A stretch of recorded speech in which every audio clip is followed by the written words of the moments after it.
चलिए एक न्यूमेरिकल देख लेते हैं जो प्रीवियस ईयर्स की वाईक्यूज में से लिया है। तो कह रहे हैं the vapour pressure of pure liquids A and B are 450 and 700 mHg respectively at 350 Kelvin. Find out the composition of the liquid mixture if the total vapor pressure is 600 mmHg. Also find the composition of vapor phase. एक एक करके करेंगे। पहले देखेंगे find out the composition of liquid mixture. ठीक है। अब vapour pressure of pure liquid, pure दिया मतलब ये नॉट वाली टर्म है। ठीक है ना, तो अपन इसको पी ए नॉट लिख लेते हैं, सब M M of H G है, और इसको लिख लेते हैं पी बी नॉट। ठीक। फाइनल एग्जाम में आप पूरी यूनिट्स वगैरह सब लिख के ही करेंगे हर काम, जल्दबाजी नहीं करना है। चलिए, find out the composition of liquid mixture the total vapour pressure, और टोटल भी दिया हुआ है, टोटल दिया हुआ है 600 mmHg। तो पहला एक्सप्रेशन तो हमको मालूम है, P is equal to X A P A not plus X B P B not, और X A plus X B क्या होता है, इक्वल टू 1 होता है। तो मान लीजिए एक्स बी को मैं अलग करूँ, एक्स बी को लिखूंगा 1 माइनस एक्स ए। ये बेसिक से चलेंगे तो कभी मिस्टेक नहीं होगी।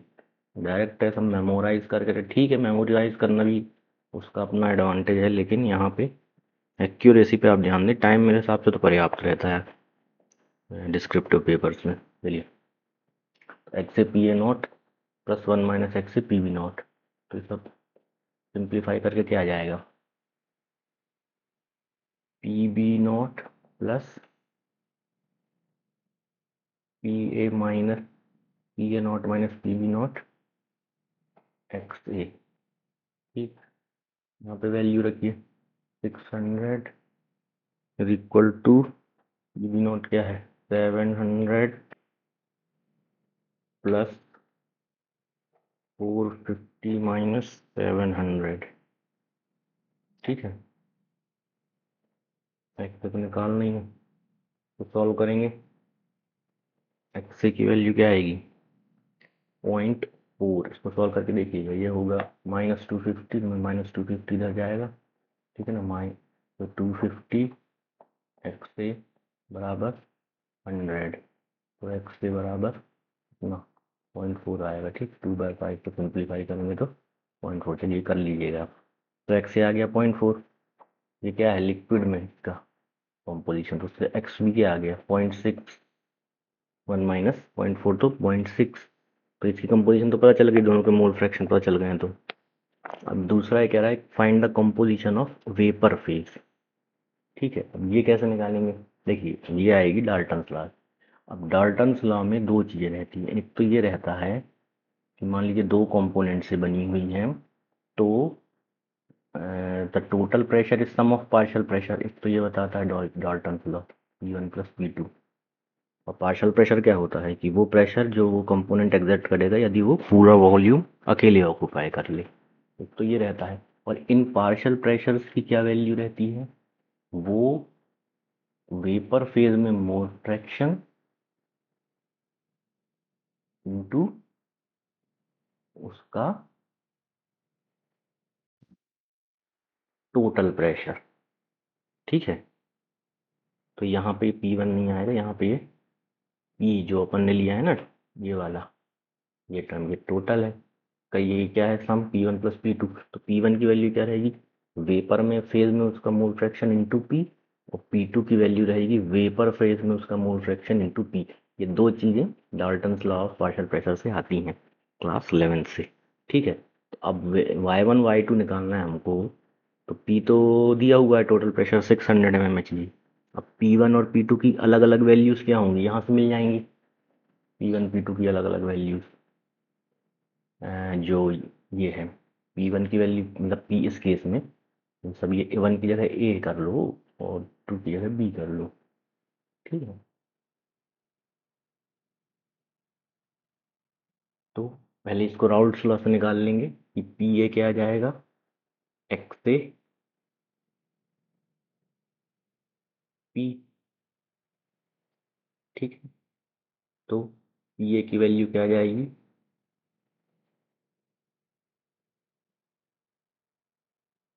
0.4 into 0.4 x P A not, ये राउल्स लॉ से ले रहे हैं, है ना, ये राउल्स लॉ से ले रहे हैं। 0.4 इंटू 450, 0.4 इंटू 450, तो ये आएगी 180 mmHg। ठीक है, similarly P B, X B, P B not, तो क्या आ जाएगा, X B P B not 0.6 into 700 mmHg दिया हुआ है, ये कितनी जाएगी, 420 mmHg। ठीक, ये आ गया 180 और पी बी आ गया 420, आ गया 180 mmHg और पी बी आ गया 420 mmHg। ठीक है, तो इतना करने के बाद अब क्या निकालना है, वाई ए और वाई बी और निकालना है, वाई ए और वाई बी निकालना है।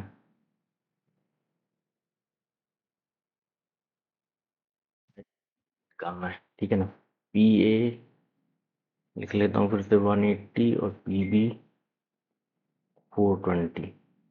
अब यहाँ से वाई ए यदि निकालना है तो पी अपॉन पी ए, ये टोटल वाला है ना, टोटल वाला दिया है 600 अपॉन, क्या आ जाएगा, उल्टा कर दिया, पी ए अपॉन पी आएगा ना,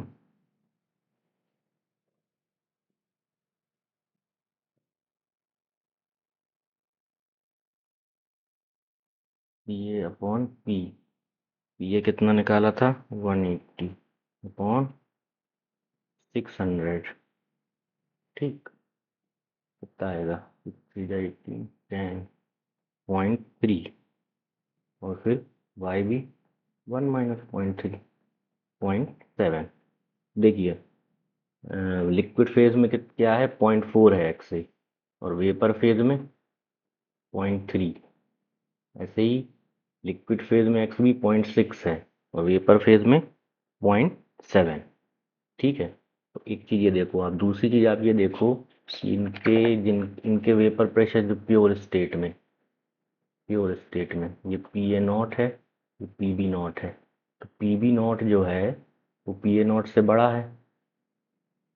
ठीक है ना, ज़्यादा वोलेटाइल है, तो जो ज़्यादा वोलेटाइल है वो वेपर फेज में ज़्यादा क्वांटिटी है उसकी, जो कम वोलेटाइल है पी ए नॉट कम है, तो वेपर फेज में उसकी कम क्वांटिटी है। ठीक है, अब एक्स से एक्स भी इसको क्यों नहीं देख रहे हैं, क्योंकि वो तो खुद बनाया है हमने मिक्स करके, तो कोई ऑटोमेटिकली तो हुआ नहीं, जितना हम मिलाएंगे, जैसा जिस क्वांटिटी मिलाएंगे उस हिसाब से वो बनेगा सॉल्यूशन। इसलिए वाई और वाई बी को हम इसमें देख रहे हैं और ये इन्फेरेंस निकाल रहे हैं कि जो ज़्यादा वॉलेटाइल कंपोनेंट है वो उसके वेपर उसमें रिच रहती है।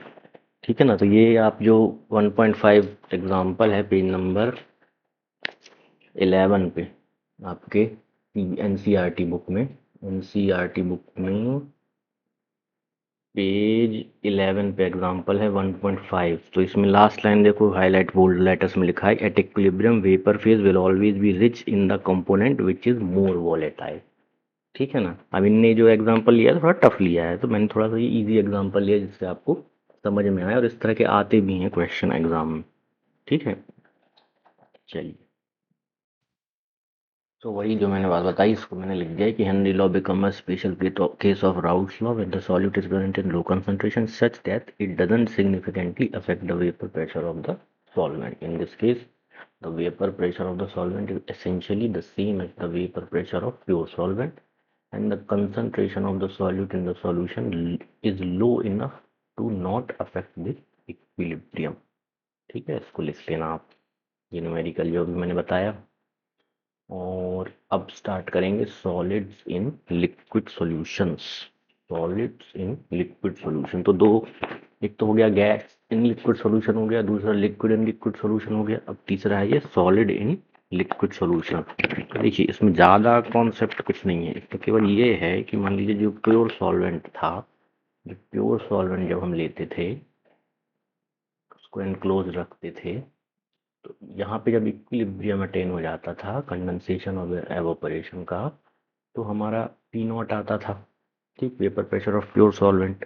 अब इसमें मान लीजिए मैं कुछ ऐसा चीज ऐड कर दूं, कोई ऐसा सब्सटेंस ऐड कर दूं जो वॉलेटाइल नहीं है, यानी जो जिसकी वेपर नहीं बनती, ये सॉल्यूशन है, और इसमें मैंने कुछ ऐसा ऐड कर दिया जिसकी non volatile solute, non volatile solute मैंने ऐड कर दिया, ठीक है।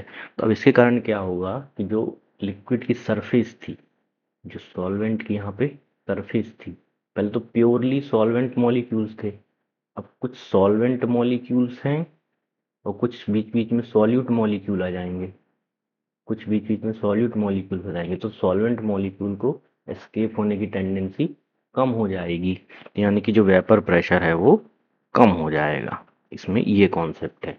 तो इसका मतलब ये है कि जो सॉल्यूट हम डालते हैं, मिलाते हैं, उस वो क्या है इससे फर्क नहीं पड़ता, वो किस क्वांटिटी में मिलाया गया है इससे फर्क पड़ता है।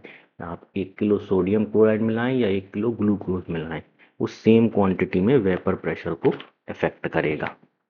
और प्रेशर, वेपर प्रेशर जो है इस केस में भी जो है राउल्ट्स लॉ से ही दिया जाता है, ठीक है, कि P1 is x1 V1 not, ठीक है। और P2 नॉट की इस केस पे बात नहीं हो रही है, क्योंकि वो जीरो है, क्योंकि नॉन वोलेटाइल सॉल्यूट लिया है, तो P1 केवल x1 P1 नॉट से आएगा, बाकी x1 प्लस x2 बराबर 1 ये तो वैलिड रहेगा, ठीक है, बाकी सब कैलकुलेशन इसी से होंगे। लेकिन जो ये P2 नॉट है ये जीरो है रहेगा, क्योंकि नॉन वोलेटाइल सॉल्यूट। तो सॉलिड एंड लिक्विड सॉल्यूशन में यही कॉन्सेप्ट है। डाउन कर लीजिए कि the decrease in vapour pressure of volatile solvent depends on the quantity of non-volatile solute and not on its nature, ठीक है। अगला आ जाते हैं ideal and non ideal solution में। आइडियल सॉल्यूशन क्या होते हैं? आइडियल सॉल्यूशन वो होते हैं जो राउल्ट्स लॉ को फॉलो करते हैं एंटायर रेंज ऑफ कॉन्सेंट्रेशन में, यानी कि जो हमने वो बनाया था ना कि x1 जो है 0 से 1 की तरफ जाता है और x2 जो है 1 से 0 की तरफ जाता है, तो इस पूरी एंटायर रेंज में जो राउल्ट्स लॉ को फॉलो करते हैं उनको आइडियल सॉल्यूशन बोला जाता है। अब इनकी कैसे आइडेंटिफाई करेंगे? आइडियल सॉल्यूशन की दो प्रॉपर्टीज होती हैं। एक तो ये होता है कि इनकी एंथैल्पी ऑफ मिक्सिंग जीरो होती है और वॉल्यूम चेंज भी जीरो होता है, यानी कि जो इंटरमॉलिक्यूलर इंटरेक्शन है वो मान लीजिए ए सॉल्यूट है और बी सॉल्वेंट है, तो ए टाइप इंटरेक्शन है और उसमें बी टाइप इंटरेक्शन है। और जब इनको मिक्स किया तो ए बी टाइप के इंटरेक्शन भी फॉर्म होंगे, ए तो रहेंगे ही, ए बी भी रहेंगे, लेकिन ये जो ए बी टाइप के इंटरेक्शन है, यदि इनकी कैरेक्टरिस्टिक और इनकी वैल्यू लगभग लगभग इन्हीं के समान है, ए और बी टाइप के, तो कोई एनर्जी रिलीज नहीं होगी, पहली चीज। ए बी टाइप के इंटरेक्शन बने हैं, उनकी वैल्यू ए और बी टाइप के इंटरेक्शन के ही समान है, तो ना तो कोई एनर्जी रिलीज होगी ना कोई वॉल्यूम चेंज होगा। मान लीजिए अगर स्ट्रॉन्ग है ए बी तो थोड़ा सा कॉन्ट्रैक्शन आएगा, है ना, ए और बी के कंपैरिजन में। और उसी तरह अगर स्ट्रॉन्ग है तो स्ट्रॉन्ग फॉर्म होने के लिए क्या एनर्जी रिक्वायरमेंट लगेगी? नहीं, एनर्जी रिलीज होगी, तो delta H will be less than zero, ठीक है। तो मतलब जीरो, जब भी इंटरमॉलिक्यूलर इंटरेक्शन सिमिलर रहेंगे तो डेल्टा एच भी जीरो रहेगा और डेल्टा वी भी जीरो रहेगा। ये दो पॉइंट आपको मेनली याद रखने हैं, थोड़ा सा डिस्क्रिप्शन में दिया हुआ है तो मैंने समझा दिया। तो ये तो हो गया आइडियल सॉल्यूशन। अब नॉन आइडियल सॉल्यूशन में क्या होगा कि ये डेल्टा एच और डेल्टा वी जो है जीरो नहीं होगा, नॉट इक्वल टू जीरो रहेगा, ठीक है। Delta H is not equal to zero and delta V is not equal to zero, ठीक है। तो नॉन आइडियल सॉल्यूशन में क्या होगा, दो केस हो सकते हैं। देखो आइडियल सॉल्यूशन का ग्राफ तो हमने व्यू बना लिया था, तो ये वाला ग्राफ था ना, इसमें हमने ये x1 यहाँ x2 और p total is p1 plus p2 ऐसा बनाया था, ठीक है ना। x1 यहाँ 0 रहता है, यहाँ 1 रहता है, x2 यहाँ 1 रहता है और ये यहाँ 0 रहता है। तो ये तो आइडियल सॉल्यूशन केस था। नॉन आइडियल सॉल्यूशन में दो केस, नॉन आइडियल के सॉल्यूशन के केस में दो केस हो सकते हैं। एक तो ये कि जो ये ए बी इंटरेक्शन है, ये ए इंटरेक्शन और बी इंटरेक्शन के कंपेरिजन में स्ट्रॉन्ग हो। तो यदि जब ये स्ट्रॉन्ग बन रहेंगे ये इंटरेक्शन, तो क्या होगा, मॉलिक्यूल्स की एस्केप होने की टेंडेंसी कम हो जाएगी। मॉलिक्यूल्स की एस्केप होने की टेंडेंसी कम हो जाएगी। तो उस केस में क्या होगा, negative deviation from Raoult's law. अगर इसकी सॉल्यूशन की एस्केप होने की टेंडेंसी कम हो गई तो ये जो आइडियल का ग्राफ है, तो नॉन आइडियल ग्राफ कुछ ऐसा आएगा। ठीक है, बुक में आपके अच्छे क्लियरली बने हुए हैं। नेगेटिव डिविएशन, क्योंकि ये नीचे हो रहा है, कम आ रहा है आइडियल सॉल्यूशन से, तो इसको बोलेंगे negative deviation from Raoult's law. और अगर ये इंटरेक्शन जो है ये वीक है तो ज़्यादा टेंडेंसी हो जाएगी एस्केप होने की, तो इसको बोलेंगे positive deviation from Raoult's law. ठीक है, तो यही बना है, ये डायग्राम बनाने आ सकता है और प्लस इसमें आ सकता है आपको कि डिफरेंस लिखने आ जाए आइडियल और नॉन आइडियल सॉल्यूशन का। ठीक है, तो आप इस तरह से टेबुलर फॉर्म में लिखेंगे। मॉलिक्यूलर इंटरेक्शन, पहले तो ये वाला पॉइंट लिखेंगे, obey Raoult's law over entire range of concentration, do not internal concentration। ठीक है, मैं एग्जांपल लिख देंगे, आप तीन दिए हुए हैं बुक में, benzene plus toluene, n hexane plus n heptane, bromoethane and chloroethane. ठीक है, यहाँ पे आप एक पॉइंट और लिख लेंगे कि delta x is zero, delta V is zero, क्या मिक्स करने की, यहाँ पे नॉट इक्वल टू जीरो लिख देंगे। एक दो तीन चार पॉइंट ये बन गए। इसके केस में आपको ये दो अलग अलग चीज रहेंगे, एक तो रहेगा पॉजिटिव डिविएशन और नेगेटिव डिविएशन। तो पॉजिटिव डिविएशन वाले ये दो हैं, ethanol plus acetone and carbon disulphide plus acetone. Negative में है क्लोरोफॉर्म एसीटोन और फिनॉल प्लस एनिलीन। ये आप इसको ध्यान रखेंगे। ठीक है, इस तरह से आप इसको लिखेंगे। एजियोट्रोप्स, तो एजियोट्रोप्स क्या होता है कि binary mixtures having same composition in liquid and vapour phase. ठीक है, मतलब दो लिक्विड्स का सॉल्यूशन, अब वो एक्स से ए और एक्स बी और वाई बी निकाला था ना, आपको याद है, एक्स से एक्स बी वाई बी उस न्यूमेरिकल में। तो मान लीजिए ये सब सेम है, एक्स से वाई के समान है और एक्स बी वाई बी के समान है।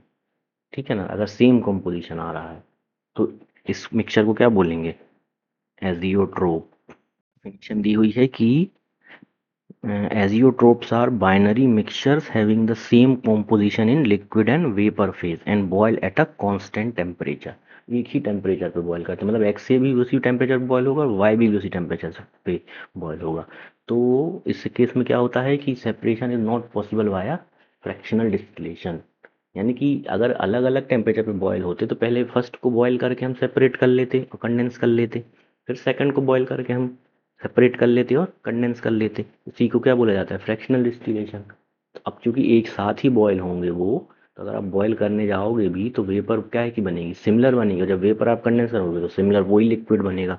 तो दोनों एक्स से एक्स भी सेपरेट नहीं हो पाएंगे। अब इसमें भी दो टाइप के होते हैं, केवल इसमें आपको ये ध्यान रखना है कि जो large positive deviation from Raoult's law show करते हैं, ठीक है ना, मतलब जो लार्ज पॉजिटिव डेविएशन है मान लीजिए, तो वो क्या बनाते हैं, मिनिमम बॉइलिंग एजियोट्रोप। और इसका एग्जांपल है इथेनॉल प्लस वाटर। जो large negative deviation from Raoult's law show करते हैं वो क्या बनाते हैं, मैक्सिमम बॉइलिंग एजियोट्रोप। उसका एग्जांपल है नाइट्रिक एसिड एंड वाटर। तो यहाँ तक अब हम आ गए हैं, आई होपफुली। थोड़ी स्पीड भी अब मैं धीरे धीरे बढ़ाऊंगा।